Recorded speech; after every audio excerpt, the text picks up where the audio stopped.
This is part 4 of the Mind, Body, Spirit series. What is shadow work? A lot of the times shadow work can have to do with inner child work. It's important to remember that it is a very specific part, even if it is inner child.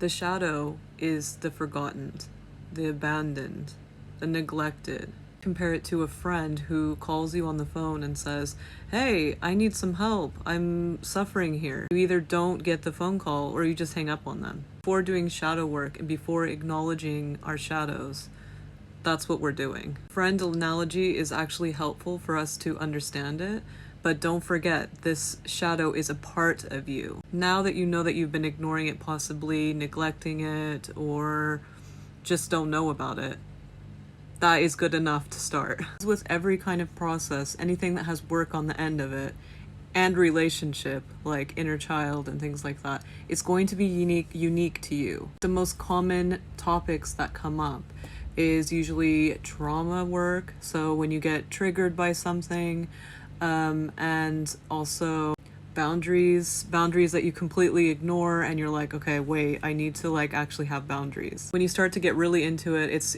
becomes something about tearing things down, like old things that are not working anymore, and rebuilding from those things that you've torn down. And just like in the ego video, there is no getting rid of, taking out. When people are releasing, which is also part of shadow work, it means some kind of integration, and integration in not your present moment, but another part of you. So you can think of it like organization, and that's usually, integration can be different types. It can be the type where you get information and you learn something and you think about it and then you integrate it.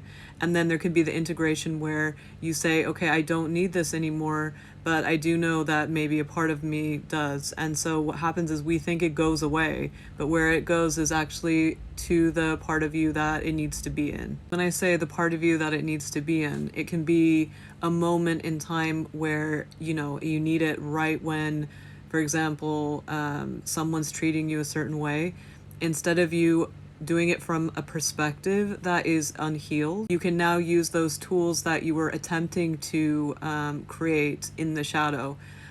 You can use those with a new perspective. So when people say I'm healed, or that they can't wait until they're done, that's incorrect. It actually means that you just know how to use tools better. And all your triggers and times when you don't care about, yourself, instead, those moments are going to be moments where you're like, oh, I'm gonna answer the phone call and help that shadow part in need.